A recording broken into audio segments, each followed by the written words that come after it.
Now the question number 3-1, Dr. Mehta Visram Kulkarni ji. Question number 3-1. Nothing will go on record except the question hour. Question number 3-1, sir. Honorable Minister, Dr. Mehta Visram Kulkarni ji.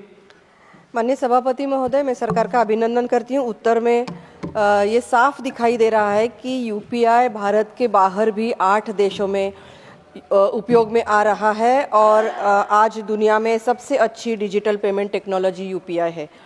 मेरा first supplementary ये है कि मैं सरकार से ये जानना चाहती हूँ कि जिन देशों ने यूपीआई को स्थानिक भुगतान प्रणालियों से जोड़ने का या उसे संचालित करने की व्यवस्था पहले से लागू की है, वहाँ इस प्रक्रिया के क्रियान्वयन अथवा एकीकरण में किन किन विशिष्ट नियामकीय, तकनीकी और द्विपक्षीय समन्वय संबंधी चुनौतियों का सामना किया जा रहा है तथा इन चुनौतियों को तैनाती की समय सीमा और दायरे पर क्या प्रभाव पड़ रहा है।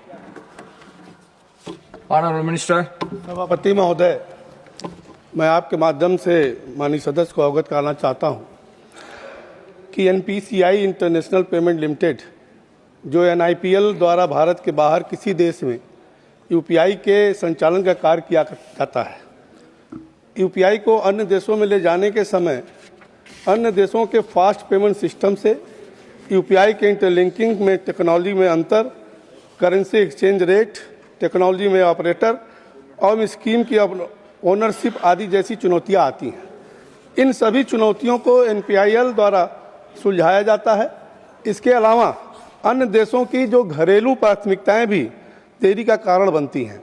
इन सब के बावजूद भी अभिमानी सदस्य ने भी कहा कि आज अन्य देशों में 8 देशों में यूपीआई सफलतापूर्वक चल रहा।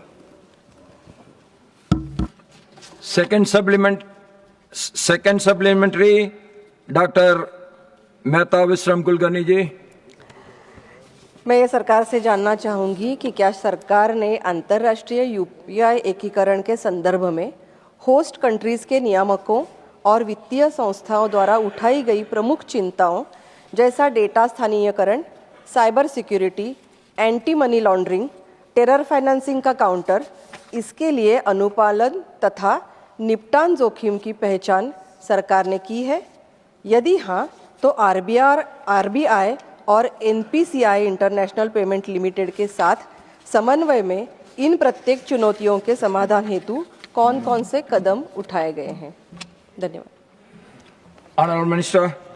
सभापति महोदय, मैं माननीय सदस्य को जो चिंता जाहिर की है उसके विषय में बताना चाहूँगा कि मेजबान देशों के निकायों और वित्तीय संस्थानों द्वारा जो भी चिंताएं जाहिर की जाती हैं उनके संतोषजनक समाधान दिए जाते हैं।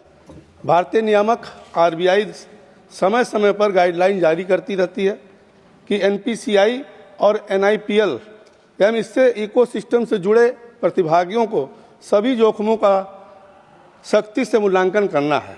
साथ ही विदेशी भागीदारी देशों के नियामक संस्थान भी समय समय पर गाइडलाइन जारी करती रहती है। यूपीआई का विदेशी फास्ट पेमेंट सिस्टम से इंटरलिंकिंग मेजबान देश के घरेलू कानूनों और नियमों के अनुरूप ही होती है।